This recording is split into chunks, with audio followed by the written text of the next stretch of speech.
couple of recruiting notes before we get joined by recruiting Rhino, Ryan Callahan of Go Vols 24/7. Love his coverage. I think he's as good as there are in the biz when it comes to Tennessee football recruiting. Very, very, very good. And let's look at some recruiting news from yesterday. There's this kid named Cam Pringle that you need to know about because he can be a big-time presence. Four-star offensive tackle released his top 10 on Tuesday morning. He is a guy that, is just huge. 6'8" and 340 pounds. Thought to be leaning towards South Carolina.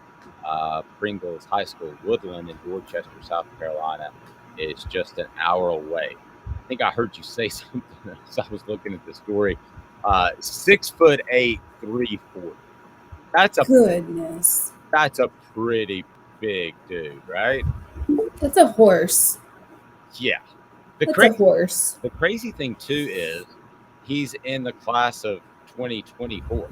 So it's a guy that could get even bigger. So Ryan Callahan joins us now with Go Vols 24/7. Good morning. The recruiting Rhino joins us. How are you, sir? How's it going? Doing well. Has that nickname? I'm well. Has that nickname stuck at all? It has for you. I can't say that it has anywhere else, but you have been using that for a few years now. So I admire the persistence. He attaches on something and he goes with it.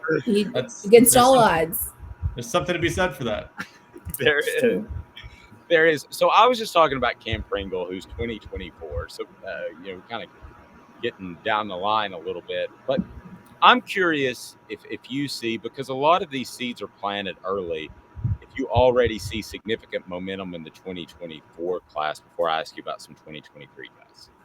I do. I think Tennessee is in good shape with some guys that they're already recruiting and have been recruiting for a while now. That, as you said, you plant those seeds early and earlier these days in the recruiting process. And this staff now, having been there for more than 18 months, having had the ability to host visitors again for more than a year now, they've gotten a lot of these guys on campus already, in some cases multiple times. So they are in good shape with some guys. I think it's still pretty early, but having 2 commitments in that class already, including a 5-star athlete in Jonathan Eccles, I think that's a sign of what we're talking about. So they have done a good job, gotten off to a good start with some guys. And this season, I think, will give us a better idea of just how far along they are with some of these guys. Do they end up visiting for multiple games and things like that? But those junior season visits end up being pretty important when it comes to guys who will be making decisions by, say, next summer.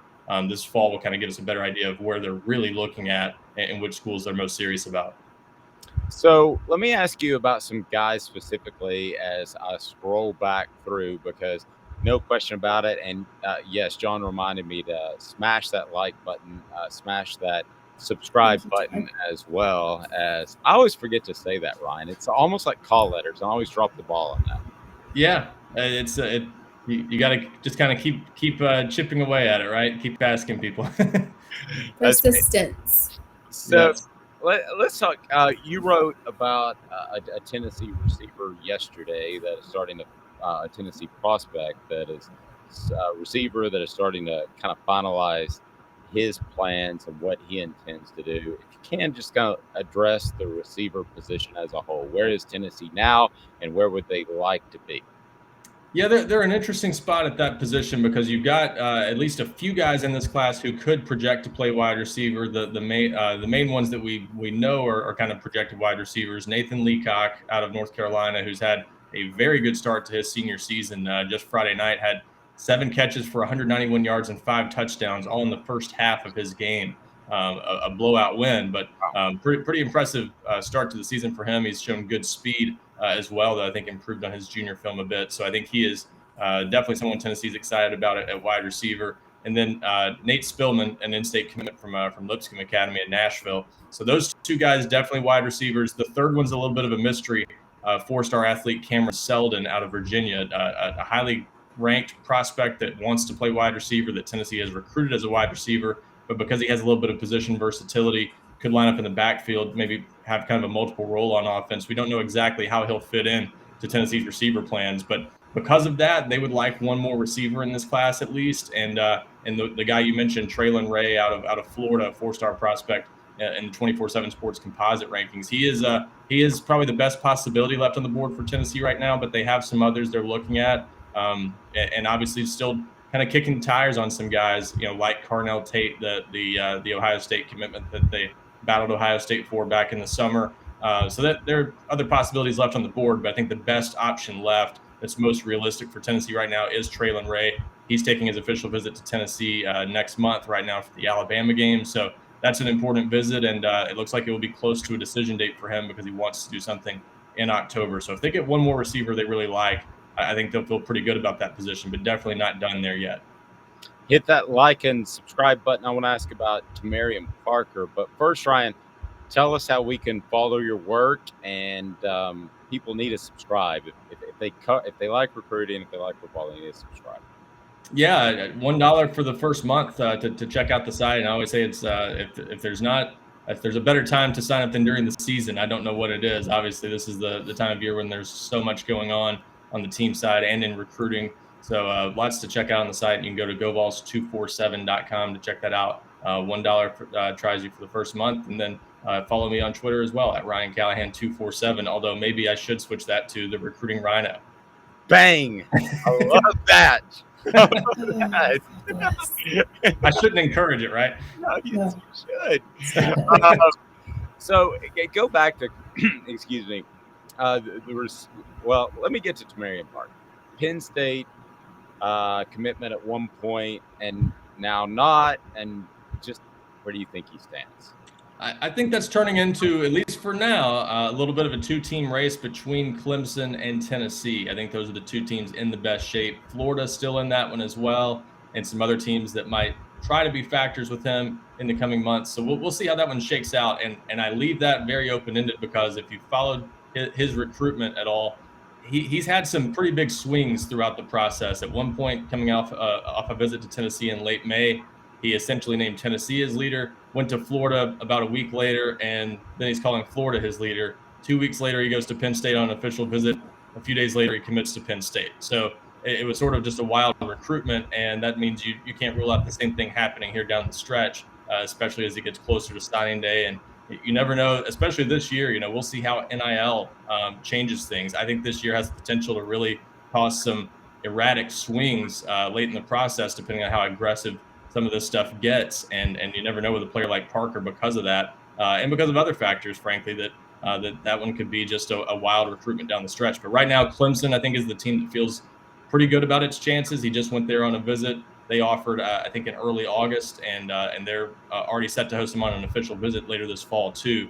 Tennessee will get an official visit. That one currently set for December, so that one's probably going to go all the way to the end. But Tennessee, I think, knows that and wants a late official visit, and the good news for them is it looks like they will get one of those final official visits, maybe his last in early December. So we'll see how that plays out. But long way to go. I just think it's mostly Tennessee and Clemson right now, and we'll see if a third series contender emerges from Florida and the rest of that group. If you have a question for Ryan Callahan, post it on this message board, and I'll get it to him. It sounds pretty valuable, so I want to go ahead and run through as many as we can. Carnell Tate, the receiver. Yeah, I think he is still a possibility you can't write off for Tennessee. I mentioned him in the receiver discussion because there was some smoke here weeks ago that Tennessee was back in the picture, or maybe just still in the picture from when he announced his commitment to Ohio State over the summer. Definitely not ready to count out Tennessee, but also not enough smoke there yet to really say that it's a situation to watch closely. I just think it's one of those things where keep an eye on it, see if anything develops this fall. But right now he's maybe more of an outside possibility for Tennessee. If he gets back to Knoxville at any point for a visit this fall, it becomes more serious, possibly pretty quickly.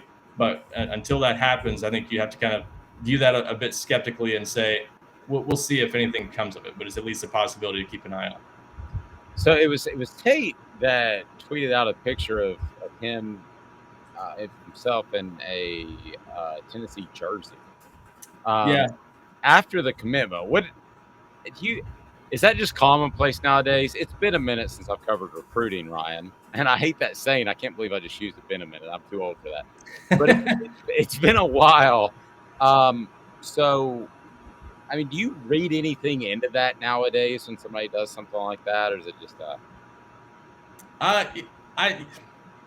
Each situation is different, and Carnell Tate is the type of guy that I don't think you read too much into that, because I think he does like to stir up drama a little bit sometimes, and not to say that he's just making things up or doing things specifically to draw attention, but I do think he is as likely as anyone that Tennessee's involved with, maybe in this class, to just to put things out there and not worry if people get read too much into it, maybe. So I think he is going to do things like that. He has relationships with Tennessee still that are likely to cause things like that. He, for instance, posted I think a happy birthday message to a member of Tennessee's recruiting staff, Angelia Brummett, that has a good relationship with him. So he posted a picture that day of him posing with her during his photo shoot at Tennessee. So things like that are going to come up. He still talks with guys in Tennessee's class and things like that. So I don't think it's anything that Ohio State is particularly worried about right now, but they're obviously going to keep an eye on that one, knowing what type of player he is and how that recruitment kind of went, because there was definitely a point,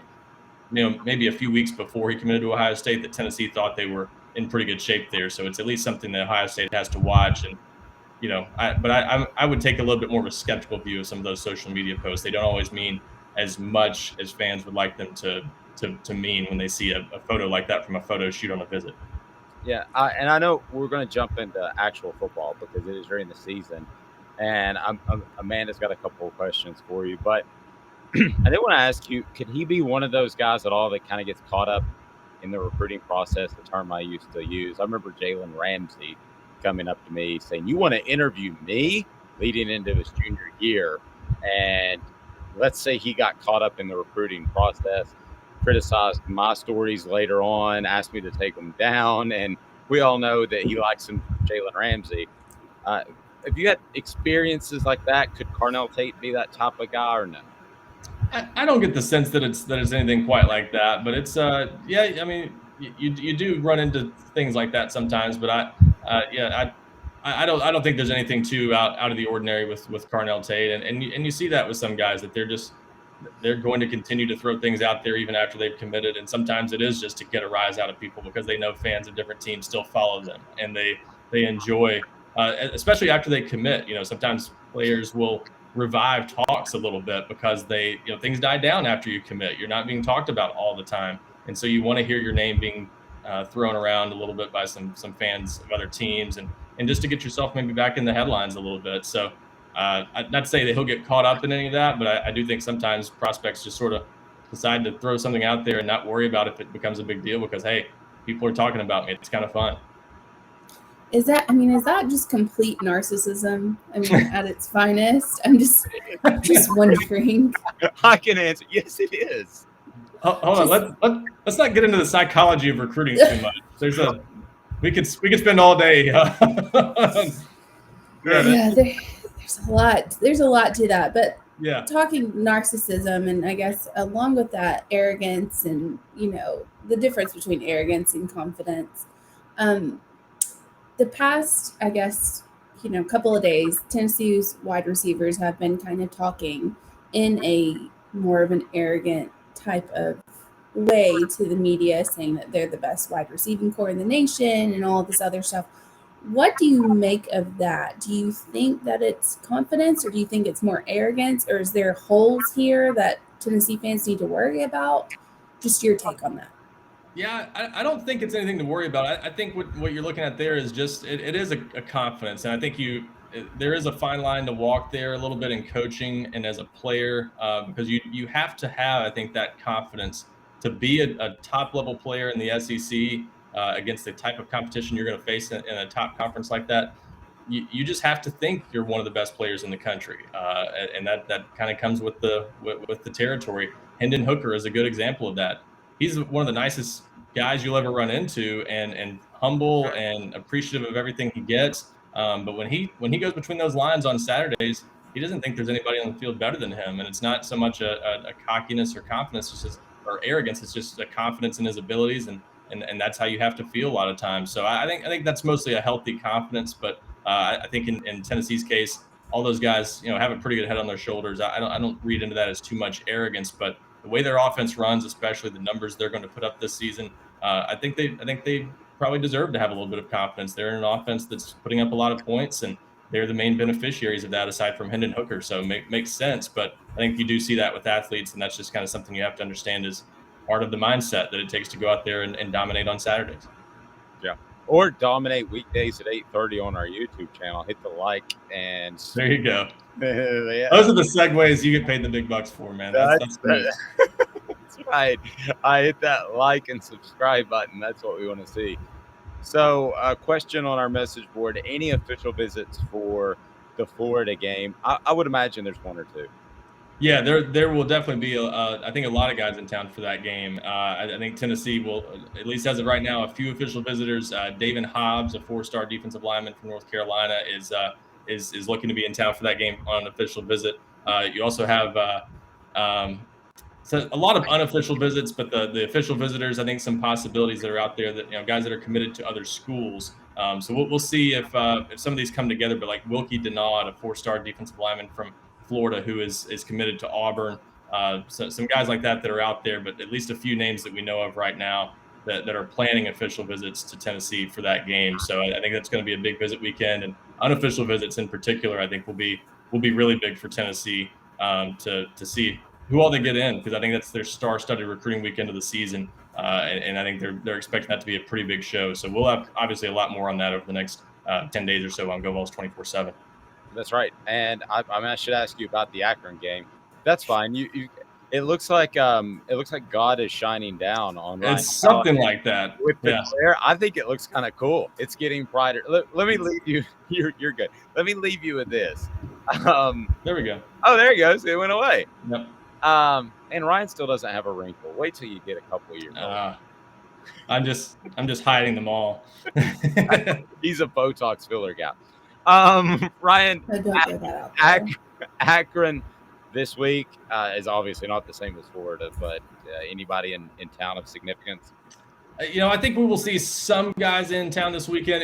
It's a tricky spot if you're Tennessee, because you have a night game, you want to take full advantage of it, but you also have a big game next week that you want guys in for. So you don't want to encourage too much of that, because not many guys are likely to come in back-to-back weekends. So I think you're going to see them kind of channel a lot of that energy toward the Florida game and direct guys to visit for that one instead. But a night game is not something to pass up, because it does give guys an opportunity to travel in from farther away.